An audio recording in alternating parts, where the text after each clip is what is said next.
Good morning dear student. Online teaching में आप सभी बच्चों का स्वागत है। बच्चों, आज हम बात करने वाले हैं हिंदी साहित्य में अध्याय जिसका नाम है समय का सदुपयोग।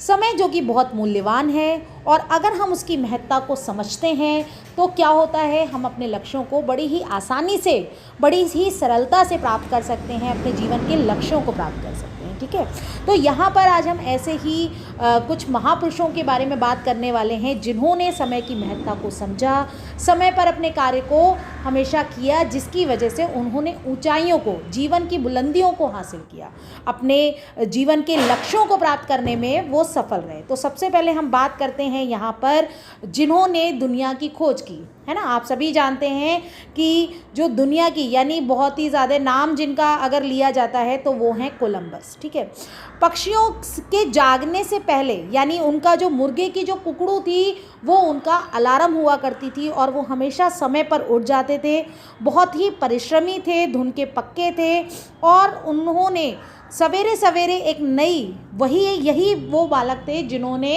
एक नई दुनिया की खोज की। क्यों? क्योंकि उन्होंने अपने समय को बिल्कुल भी बर्बाद नहीं किया। लगातार संघर्ष करते हुए, तूफानों का सामना करते हुए, विपरीत परिस्थितियों का सामना करते हुए उन्होंने एक नई दुनिया की खोज कर डाली। अब हम दूसरे ऐसे महापुरुष के बारे में जानते हैं, गांधी जी। आप सभी जो हमारे राष्ट्रपिता हैं, जिनके बारे में आप सभी जानते हैं, उन्होंने भी अपने जीवन में समय के महत्व को हमेशा समझा। उनकी माँ जब उनको सोने के लिए कहती तो वो हमेशा ये बात कहा करते थे कि मुझे अपने देश को, अपनी भारत माता को स्वतंत्र कराना है, उसके लिए मुझे बहुत काम करने हैं। और यही कारण था, वो बहुत सारे कामों को अपने समय के, क्योंकि कई लोग क्या होते हैं, अपने काम को कल पर टाल देते हैं, लेकिन वो समय के इतने पाबंद थे जिसकी वजह से वो अपने कामों को हमेशा टाइम पर किया करते थे। ठीक है, बहुत सारे काम एक साथ ख़त्म कर लेते थे।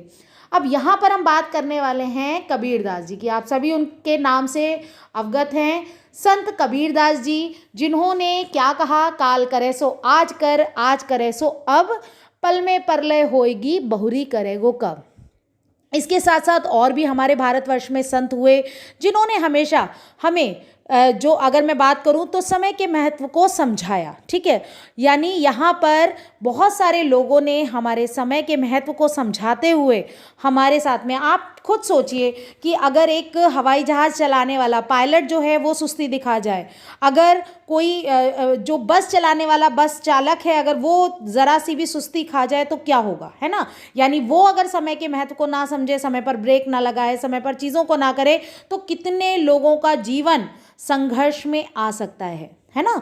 तो मेहनती व्यक्ति हमेशा समय का पाबंद होता है, जिसकी वजह से वो हमेशा ऊंचाइयों को छूता है। और आलस जो होता है ना, बहुत अच्छा लगता है कि चाहे ठंड हो, चाहे कैसा भी हो, हमें भी आलस आ ही जाता है, लेकिन जो आलस होता है वो हमारी कई चीज़ों को हमसे दूर कर देता है। इस अध्याय में यहाँ पर यही बताने का प्रयास किया गया है कि किस तरह हमें समय का मूल्य पहचानना चाहिए।